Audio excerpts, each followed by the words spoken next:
준비하면서 참 많은 부담감이 있었습니다. 왜냐하면 특별 새벽기도 주간에 우리 정규성 선교사님께서 홈런을 치신 바람에 안심을 했는데 목요일 날 저보고 주일밤 순서라고 그래서 갑자기 부담이 팍 왔습니다. 그래서 이거 어떻게 해야 되나. 선교사님께서 가상 7원의 십자가의 말씀을 말씀해 주시면서 그 십자가의 그 사건에 대한 의미와 또한 여러 적용들을 서로 나누면서 큰 은혜를 받았습니다. 그래서 참 많은 부담이 됐었습니다. 어느 본문을 가지고 말씀에 서야 될까. 이것만 있었다면 그래도 저도 홈런을 치면 되니까 그러는데, 더 부담이 된 것은 사실 오늘 종교개혁 주일입니다. 1517년 독일의 마틴 루터에 의해서 종교개혁의 시발점이 되었고, 그것을 계기로 개혁이 일어났던 그런 날이기도 합니다. 지금으로부터 500년이 넘었고요, 정확하게 말하면 504년이 되었습니다. 우리나라에서는 500년이 됐을 때는 상당한 기대가 있었습니다, 사실은. 그래서 여러 행사도 하고 그랬었는데 코로나 때문에 좀 많이 시끄러들긴 했지만, 어찌됐든 오늘 10월 31일은 504년 전에 그 마틴 루터의 하나님께서 쓰신 것이죠. 95개조의 반박문을 비텐베르그 대학에 붙여놨습니다. 보통 사람들은 이렇게 생각합니다. 마틴 루터가 강직한 사람이고 용기 있는 사람으로서 하나님의 말씀을 다시금 돌아가게 해야겠다. 그래서 그 당시 때에 가장 부패했던 그 로마 카톨릭과 교양청에 대해서 반기를 든 아주 용감한 사건이었다고 우리가 평가하지만, 사실은 그렇지 않습니다. 왜냐하면 물론 마틴 루터가 성경을 읽다가 깊이 깨닫게 되고 은혜를 받고 말씀의 이 안경을 통해서 보니까 이게 아니었던 거예요. 이렇게 부패하고 타락할 수가 있었을까? 그래서 도저히 참을 수 없어서 95개를 쭉 써내려가서 반박문을 쓰기는 했습니다. 그래서 이것을 가지고 있지 않고 내가 비텐베르그 대학에 붙여야겠다, 대자보로 붙이긴 했습니다. 거기까지는 잘했어요. 딱 붙여놓고 집으로 돌아가는 발걸음 그 순간순간에 어떤 마음이 들었냐면, 내가 지금 뭐 하는 짓이지? 엄청난 두려움이 왔습니다. 그 어마어마한 이 교황청과 권력과 싸워야 되는 그런 생각들을 하면서 엄청난 압박과 두려움이 있었습니다. 그래서 이건 후문입니다. 그 마틴 루터가 정신이 번쩍 들어서 얼른 가서 그 대자보를 뗐습니다. 근데 놀랍게 그 짧은 순간에 어떤 사람이 보고 삽시간에 퍼져버렸습니다. 하나님께서 하신 것이죠. 하나님께서. 그 마틴 루터도 떠밀리다시피 했어요. 사실은 쉽지 않았던 것이죠. 그럼에도 불구하고 하나님께서는 그 한 사람을 쓰셨고 종교개혁이 일어나서 성경으로 다시금 돌아오게 하는 그런 놀라운 부흥의 단초가 되었습니다. 바로 그 날이 오늘입니다. 그것을 기념해서 이렇게 생각해 보니까 선교사님 홈런 친 것까지는 제가 그래도 어느 정도 커버하겠는데, 또 10월 31일에 종교개혁 주일에 또 맞서서 또 너무 부담이 되는 거예요.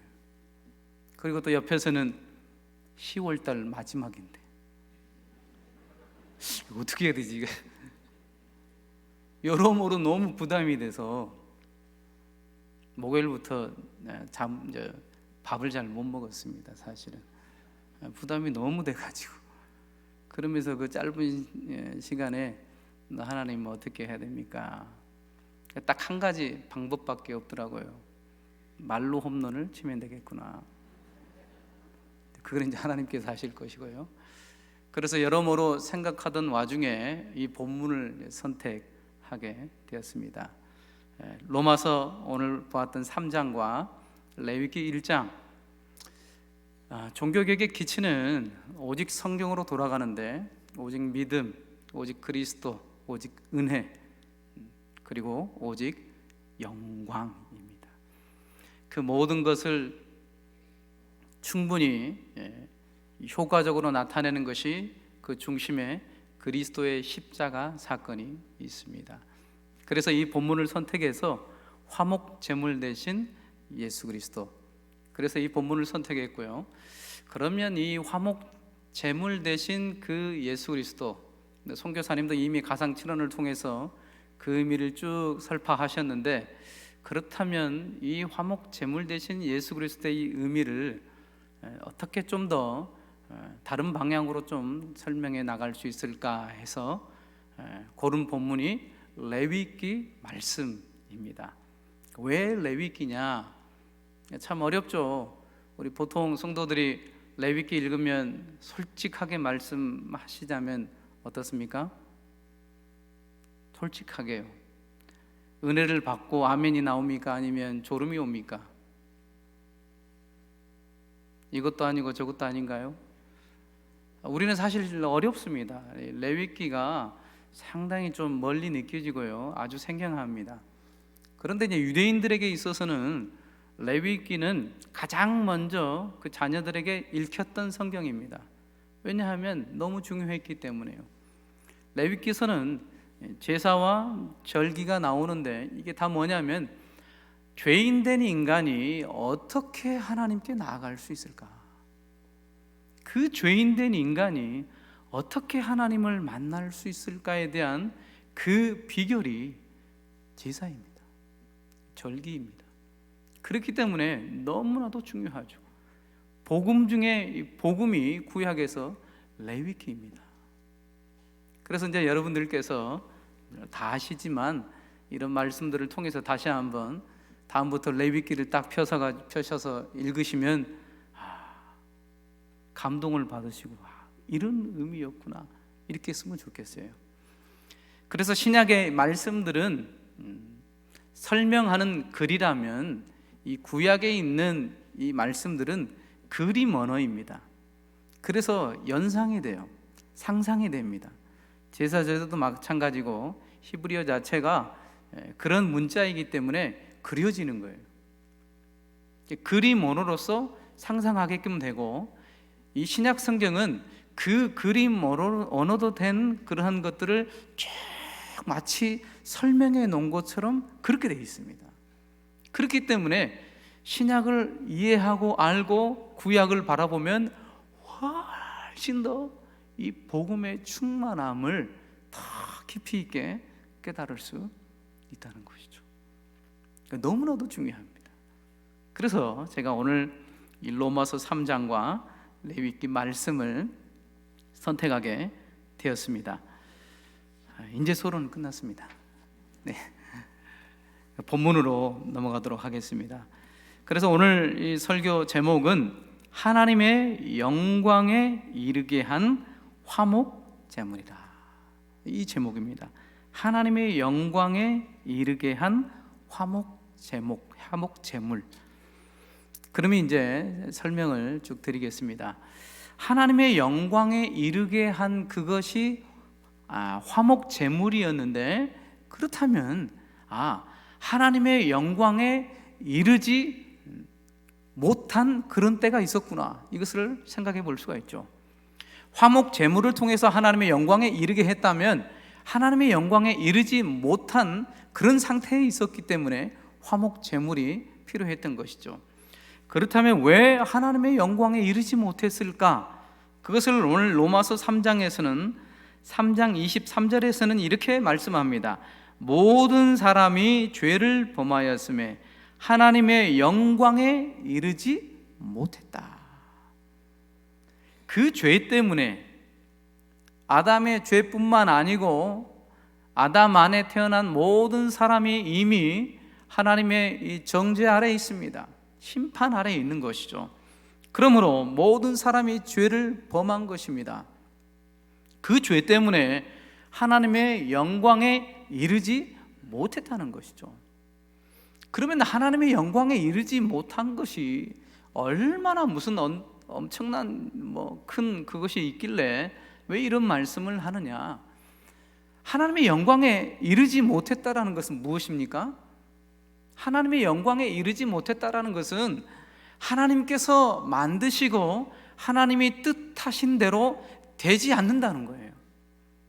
원래 하나님께서는 태초에 말씀하실 때에, 창조하실 때에 말씀으로 모든 것을 창조하셨습니다. 빛을 만드시고 모든 만물을 만드시고, 또한 하나님께서 자기 형상과 또한 모양으로 인간을 만드시고, 인간으로 하여금 하나님의 뜻 가운데서 그 하나님의 원하신 바를 이 땅 가운데 이루도록 그렇게 하신 것이죠.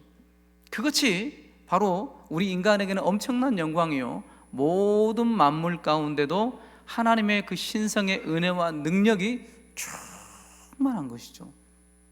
그런데 그것이 사라졌다는 것입니다. 영광에 이르지 못했다라는 것은 하나님께서 만드신 그 모습, 그 영광스러운 모습이 되지 않는다라는 거예요. 그것이 문제인데 왜 그렇게 됐느냐? 바로 그것이 죄를 지었기 때문이다 말씀합니다. 그래서 그 죄 때문에 영광에 이르지 못했을 뿐 아니라 하나님의 영광을 이 썩어질 버러지와 사람의 영광으로 바꾸어서 완전히 비참하게 전락해버린 그러한 모습으로 떨어졌다라고 로마서 오늘 3장에서는 우리에게 말씀해주고 있습니다. 그렇기 때문에 문제가 심각하게 된 것이죠. 이렇게 영광에 이르지 못한 그러한 이 세상 가운데 하나님께서는 그럼에도 불구하고 인간을 그냥 내버려 두시지 않고 하나님의 놀라운 은혜와 섭리로 25절에 보면 이렇게 말씀합니다. 이 예수를 하나님이 그의 피로 인하여 믿음으로 말미암는 화목 제물로 세우셨으니, 이렇게 말씀합니다. 죄를 범했고 하나님의 영광에 이르지 못했습니다. 그것은 하나님의 영광을 찬탈한 것이고, 그리고 또 죄와 사망 아래 갇혀버린 비참한 인간의 멸망과 이런 비참함의 상태를 보여주는 것이죠. 그런데 이런 비참한 가운데 있는 인간을 위해서 하나님께서 이 예수를 세우셨다라고 얘기합니다. 죄는 인간이 지었는데 그 죄에 대한 해결을 누가 하시는 것입니까? 성부 하나님께서 하셨다라고 얘기합니다. 그래서 이 예수님을 세우시게 되었고, 이 예수님의 피로 화목 제물로 세우셔서 바로 그것을 통하여 그 예수의 피와 화목 제물을 믿는 믿음의 사람들에게 이 하나님의 놀라운 은혜로 하나님의 영광에 다시금 이르게 하셨다라는 것이죠.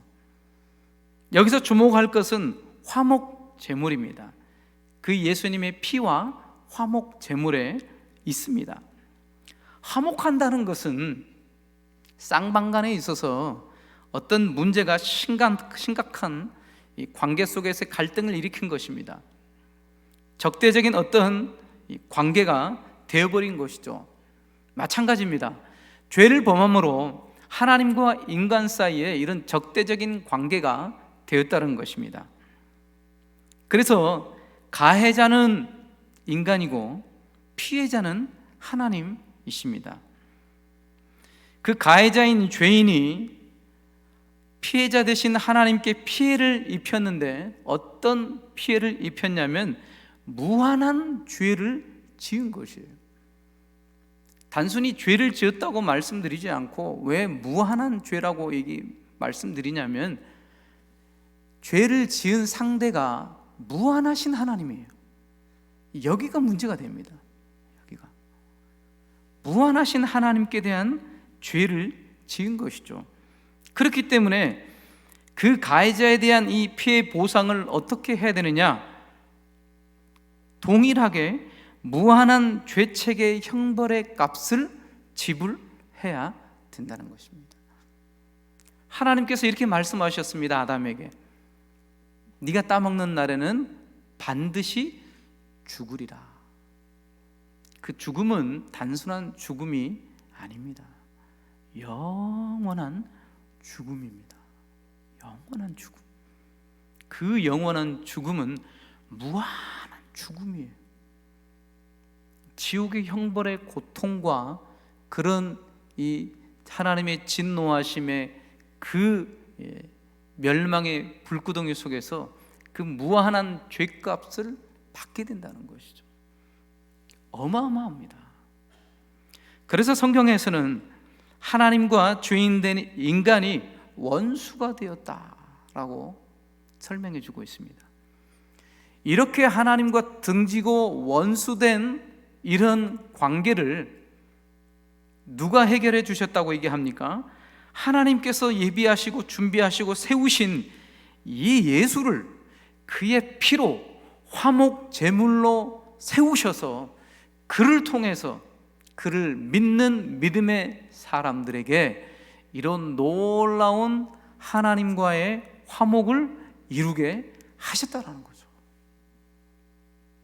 이게 복음의 진수입니다. 이것을, 이 설명을 레위기로 넘어가서 설명을 드리겠습니다.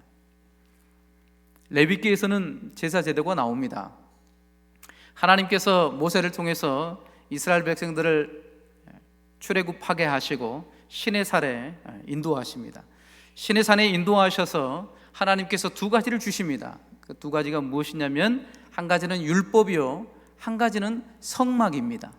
두 가지를 주셨어요. 율법을 통해서는 이제는 하나님이 누구신지를 깨닫고 그 하나님의 뜻대로 살게 하시는 거죠. 왜냐하면 하나님의 자녀들이 되었기 때문에요. 하나님의 백성으로서 마땅히 하나님의 말씀대로 뜻대로 살게 하는 법이 필요했습니다. 그래서 하나님께서 공식적으로 율법을 주신 것이죠. 그래서 위로는 하나님을 사랑하고, 그리고 옆으로는 이웃들을 사랑하고, 그런 율법의 말씀을 주셔서 하나님의 자녀답게 살게 하신 것이죠. 그러면서 또 주신 것이 성막입니다. 이 성막의 이 핵심은 제사제도입니다. 왜 그러면 제사를 주셨냐면, 하나님의 자녀로 부르셨어도 물론 유월절에 그 피로 말미암아 구속을 받은 것이죠. 그럼에도 불구하고 하나님의 자녀들은 율법을 범죄합니다. 율법을 어깁니다. 실수합니다. 연약합니다. 미끄러집니다. 그럴 때마다 하나님께서 제사제도를 통하여서 그들로 하여금 그들의 죄를 그냥 심판하시지 않고 이 제사제도를 통하여서 그들을 용서하시고 사죄의 은총을 베풀어 주시는 것이죠. 그래서 이스라엘 백성들이 존속할 수 있는 것입니다. 그래서 한편으로는 자기 죄를 가지고 하나님 앞에 나아가는 것이고, 거기서 사죄의 은총으로 말미암아 하나님 관계가 회복되고 하나님의 은혜 가운데 서고, 그러면서 그 은혜를 힘입어서 하나님이 주신 율법을 따라 살아가고, 또 살아가면서 또 실수하고 넘어지고 또 불순종하면 또 그 죄를 가지고 또 제사 하나님 앞에 드리고, 이런 이 패턴 속에서 이스라엘 백성들이 나아가게 되는 것이죠. 그런데 이 제사 제도를 잠깐 다시 한번 우리가 살펴보도록 하겠습니다. 이 제사 제도를 보면 레위기 1장에 보시면 여러 가지 제사가 나오지만 하나만 딱 집어가지고 함께 설명하도록 하겠습니다. 자, 하나님 앞에 제사하는 데 있어서 1장 3절을 보시면 이렇게 나와 있습니다. 그 예물이 소의 번제이면 흠 없는 수컷으로 회막문에서 여호와 앞에 연락하시도록 드릴지니라. 먼저 제사는 회막문에서 여호와 앞에 드린다는 것이죠. 하나님 앞에서 드린다는 것이에요. 제사 자체를 하나님께서 모세를 통해서 이스라엘 백성들에게 가르쳐 주신 것입니다. 이스라엘 백성들이 고안해서 만들어내서 하나님 앞에 제사하면 되겠지, 이게 아니라 하나님께서 처음부터 끝까지 제사의 모든 과정과 절차를 다 보여주셨어요. 그래서 그대로 하는 것이죠. 그래서 제사는 여호와 앞에서 드려지는데 여호와 앞에 연락하시도록 드려야 된다는 것이죠. 이 연락하다라는 것은 하나님께서 보시기에 기쁨이 되어야 된다는 거죠. 하나님 보시기에 받아들여야 된다는 거죠. 그런 모습 가운데 드려져야 된다는 것입니다.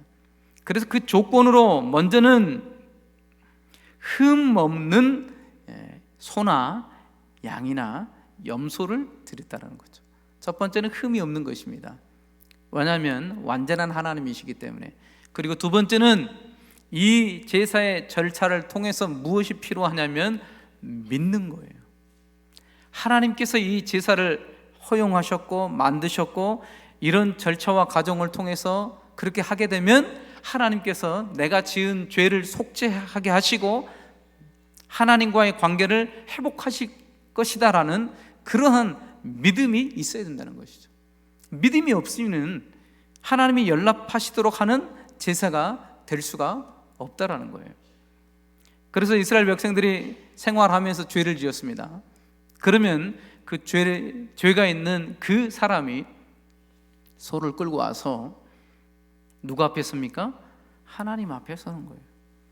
여호와 앞에 서서 그러면서 이제 어떤 절차가 있냐면 그 소를 가지고 왔습니다. 그리고 나서는 4절에 보면 그가 번제물의 머리에 안수할지니, 가져온 그 죄를 지었던 그 사람이 소의 머리에 본인이 안수합니다. 이게 무슨 의미냐면 그렇게 안수하면 그리하면 연락되어서 그를 위하여 속죄가 될 것이라.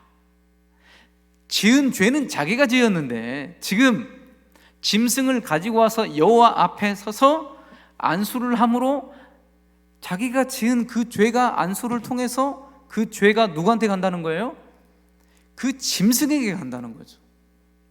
전가된다는 것입니다. 이게 가능합니까? 한번 묻겠습니다. 이게 가능합니까?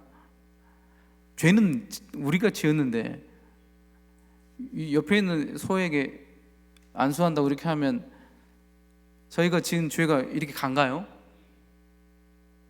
갑니까 안 갑니까? 간가요 안 간가요? 안 간다 하기도 그렇고 보통은 안 가죠. 갈 수 없죠. 근데 간다니까요. 왜냐하면 하나님께서 그렇게 하셨어요. 하나님께서 제정하신 거예요. 그 믿음이 필요합니다. 그 믿음이 무슨 안수한다고 죄가 가고 무슨 죄가 무슨 다리가 달렸어 뭐가 달렸어. 하나님께서 말씀하셨기 때문에 그 말씀을 믿는 것이죠. 그 말씀을 믿고 믿음으로 안수하면 간다는 거예요. 그래서 분명히 본인이 지었는데 그 안수를 통해서 죄가 그 짐승에게 간다는 거예요. 그리고 속죄할 수 있는 조건이 된다는 것입니다.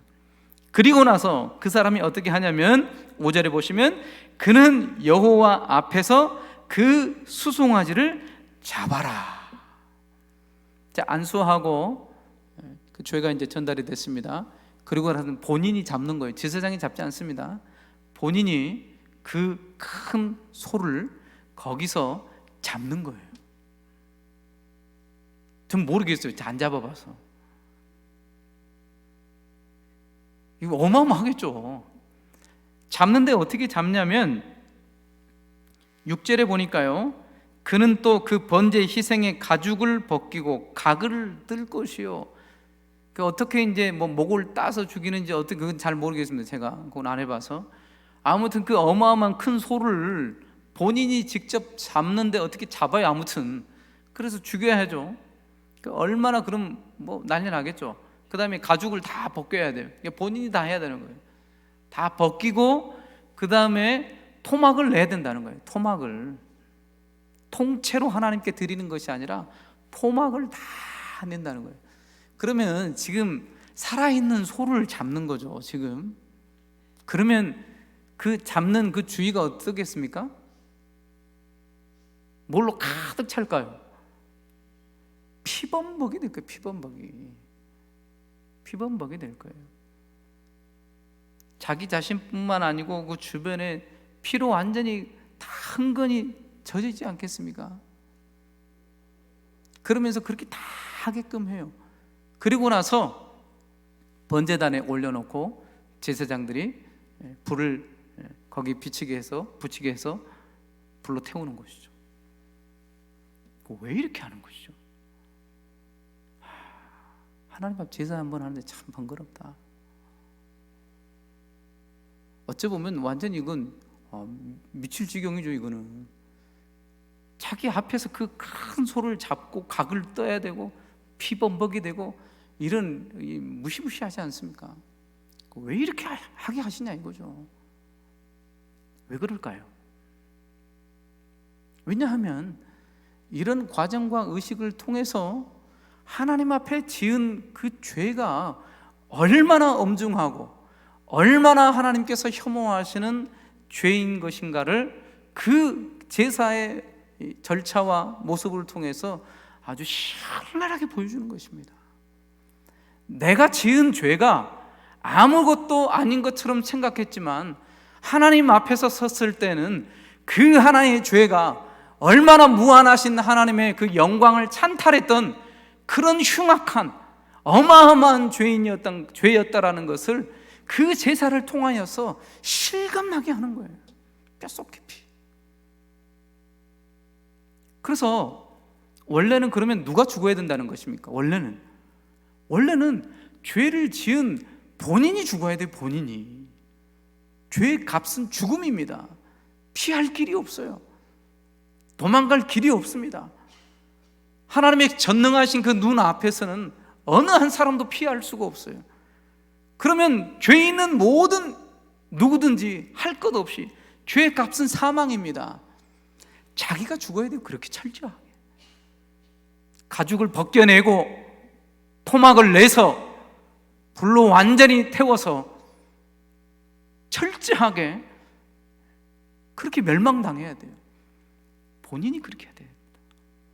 근데 하나님께서는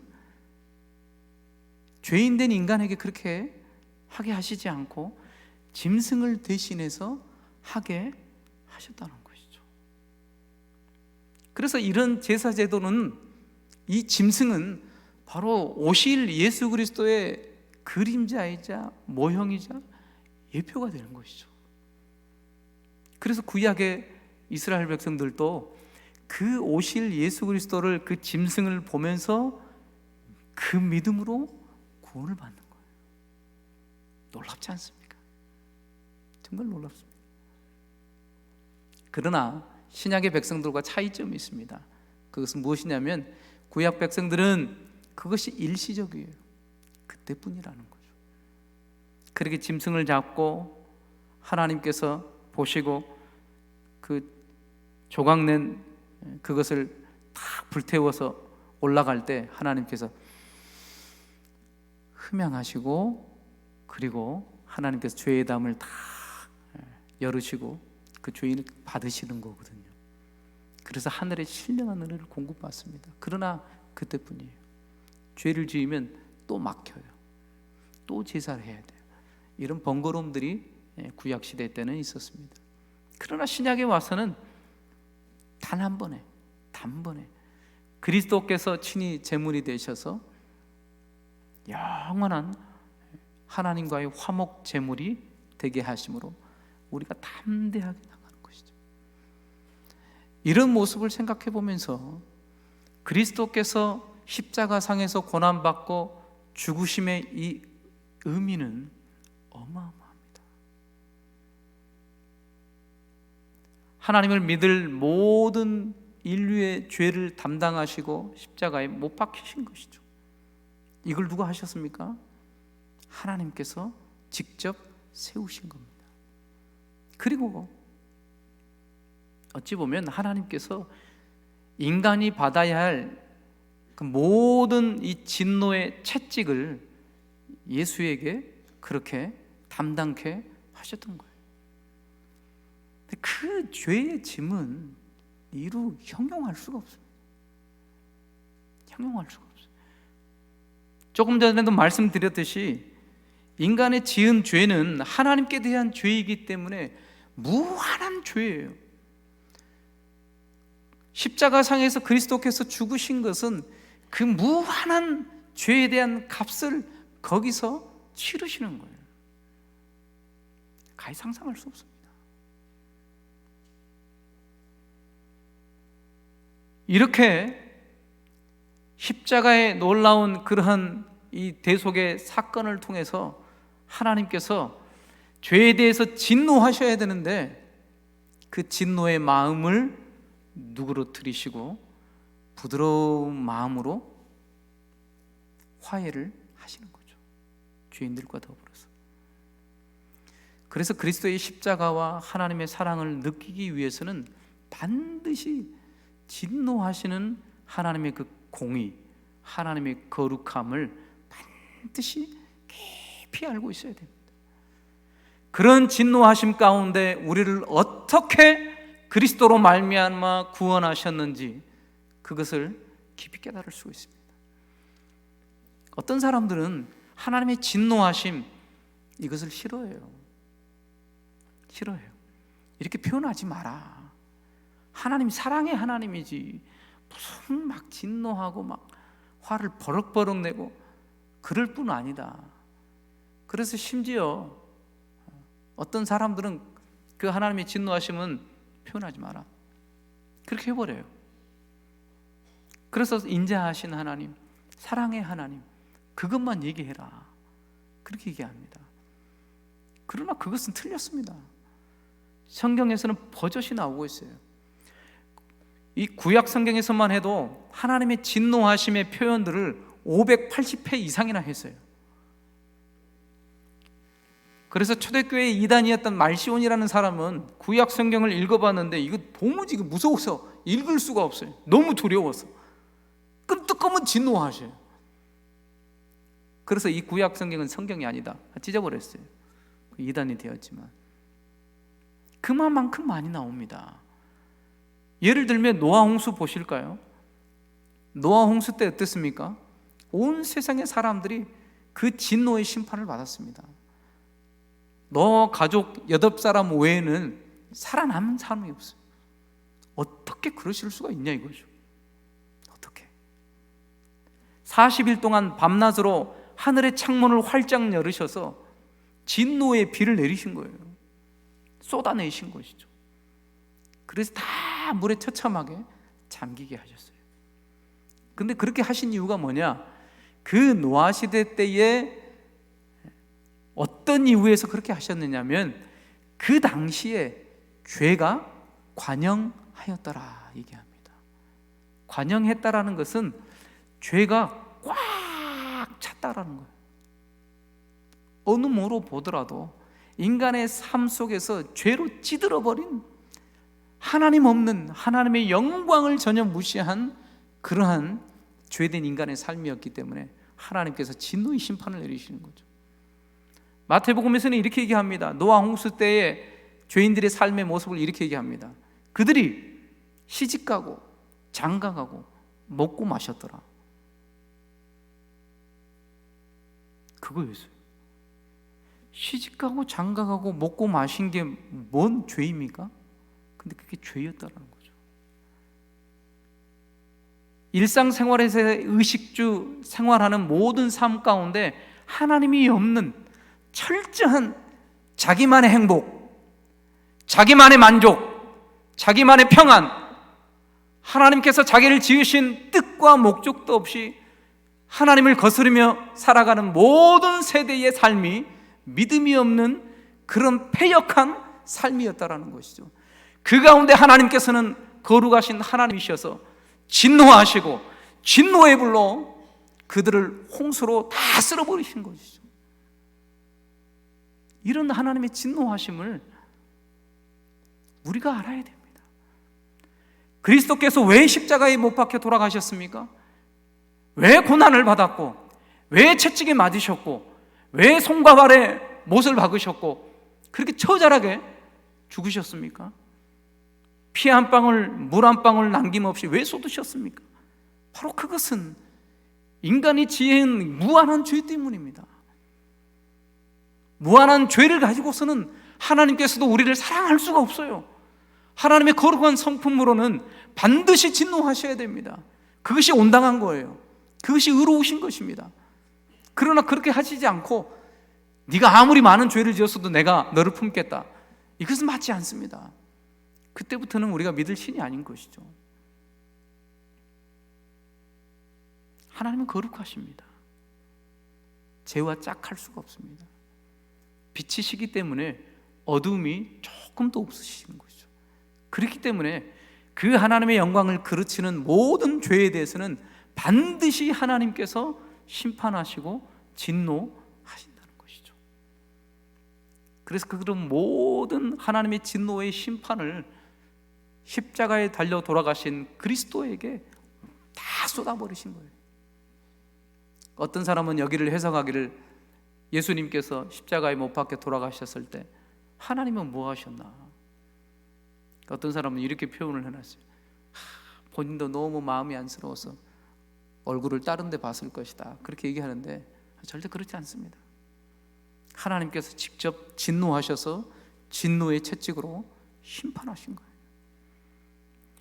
우리에게 쏟아야 할 모든 그러한 죄가와 그런 형벌의 값을 그리스도에게 다 퍼부으신 거예요. 그렇기 때문에 그리스도의 십자가를 2000년 전에 돌아가셨지만 그것을 믿음으로 보는 사람들에게 있어서는 그 그리스도의 십자가는 나의 죄 때문입니다. 마치 레위기에서 제사를 했던 그 장군인, 자기가 직접 그 제물을 죽이면서 피범벅이 되고 각을 뜨고 하는 그 모든 것들을 보면서 내가 죽어야 되는데 네가 대신 죽는구나, 동일한 것입니다. 그리스도의 십자가가 바로 이런 의미가 있다는 것이죠. 그렇기 때문에 그리스도의 십자가는 하나님의 진노하심을 가장 극명하게 보여주는 그러한 하나님의 성품을 드러내주는 것입니다. 그러면서도 하나님의 사랑을 무한하게 보여준 그곳이 십자가의 사건이었다는 것이죠. 믿지 않는 자들에게는 하나님의 진노의 심판이, 그러나 그 피와 화목제물을 하나님께서 세우셔서 그것을 믿는 자에게는 믿음으로 의롭다함 받고 막혔던 하나님과의 관계가 화목되어서 하나님의 영광에 이르게 된다는 것이죠. 이것이 은혜입니다. 이것이 복음입니다. 이것이 성경대로 그리스도께서 죽으셨다가 성경대로 다시금 살아난 것이죠. 이 중심에는 그리스도의 십자가가 있습니다. 그래서 사도 바울은 고백합니다. 내가 그리스도와 십자가 외에는 결코 알지 않기를 원하노라. 그렇기 때문에 예수님이면 다 됩니다. 그리스도의 십자가이면 다 되는 거예요. 거기다 섞을 이유가 없어요. 우리가 이 복음의 진수를 모르기 때문에 여타의 것을 섞으려 하는 것이죠. 지금 이 시대에 얼마나 혼탁한 시대에 있습니까? 어제도 신천지에서 저에게 메일을 2개나 보내놓았어요. 예수교 장막 성전에 와서 배워라고, 목사님 제발 좀 와서 배우고 회개하라고. 정신 못 차리는 거예요. 이거. 박옥수는 또 어떻게 합니까? 자기는 또 자기 복음이라고 또 얘기하고 있어요. 얼마나 혼탁한 시대에 살아가고 있습니까? 마틴 루터에게만 그 당시 때에 부패하고 타락한 모습이 아니었습니다. 지금도 마찬가지입니다. 어느덧 그리스도의 십자가의 그 복음과 구원의 감격은 흐려지고 주님이면 다 된다는 그러한 믿음은 이제는 옛말이 되었습니다. 주님도 필요하지만 돈도 필요하고 주님도 필요하지만 세상의 어떤 것도 붙들고 복음의 진수가 흐려져 버렸습니다. 분명히 하나님께서 예수님을 세우셨고 그 예수 그리스도를 통해서 이 놀라운 구원의 은혜를 허락해 주셨고 이것이면 다 되었다라고 성경 전체에서 말씀하는데 우리는 믿지 않습니다. 주님께서도 말씀하십니다. 이 종말의 때에 믿음을 보겠느냐 말씀하십니다. 이런 외침에 마틴 루터가 일어나게 되었고요, 성령의 충만함 받아서 다시금 이 놀라운 그리스도의 복음의 불길을 비춰줄 수가 있었습니다. 이제는 504년이 지났습니다. 지금 이 시대 때에 저와 여러분들이 필요합니다. 우리 영광 대교회가 필요합니다. 정말로 우리의 삶과 우리의 믿음의 중심성에 하나님의 구원하심과 그리스도의 십자가의 그 은혜가 우리의 생각과 마음을 휘젓고 우리의 삶을 이끌고 가서 하나님의 구원의 능력으로 살게 하시는 참된 이 복음의 능력이 우리에게 있느냐, 이것이죠. 하나님이면 다 된다는 이러한 믿음의 그러한 고백들이 있느냐, 이것입니다. 하나님께서는 그것을 보시고 기뻐하시고 영광 받으실 테인데 받은 은혜는 어디로 가버리고 여전히 사람의 영광을 구하며 호적되지는 않습니까? 다시금 이 오늘 밤에 그리스도의 십자가 앞에 내가 어떻게 하나님 앞에 구원받았는지 그 그리스도의 십자가를 깊이 묵상하시면서 하나님 앞에 서야 될 줄 믿습니다. 그러면서 이렇게 고백해야 됩니다. 사도 바울이 이렇게 고백했습니다. 갈라디아서 2장 20절에 내가 그리스도와 함께 십자가에 못 박혔나니 그런즉 이제는 내가 산 것이 아니요 오직 내 안에 그리스도께서 사신 것이라. 이제 내가 육체 가운데 사는 것은 나를 사랑하사 나를 위하여 자기 몸을 버리신 하나님의 아들을 믿는 믿음 안에서 사는 것이라. 이것이 복음을 알고 깨닫고 체험했던 고백인 줄 믿습니다. 저와 여러분들도 이런 고백으로 승리하셔서 마틴 루터처럼은 아니지만 하나님께서 우리 각자의 사람을 쓰셔서 정말 여러분들의 삶의 자리에서 하나님의 영광을 드러낼 수 있는 그 그리스도를 높일 수 있는 그런 하나님의 신실한 하나님의 백성들 되시길 소망합니다. 기도하겠습니다. 사랑해 주님 감사합니다. 웬 은혜입니까? 웬 사랑이십니까?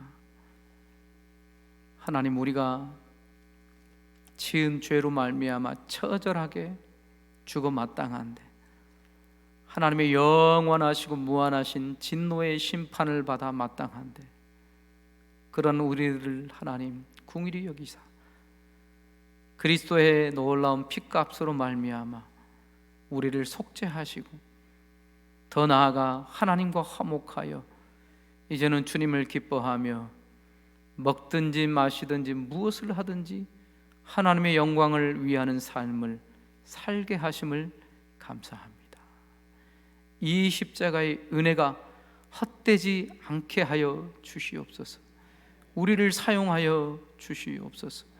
우리의 삶을 통해 우리의 입술을 통해 오직 하나님께만 영광을 돌리는 우리의 삶이 되게 하옵소서. 감사드리며 예수님 이름으로 기도합니다. 아멘. 찬송가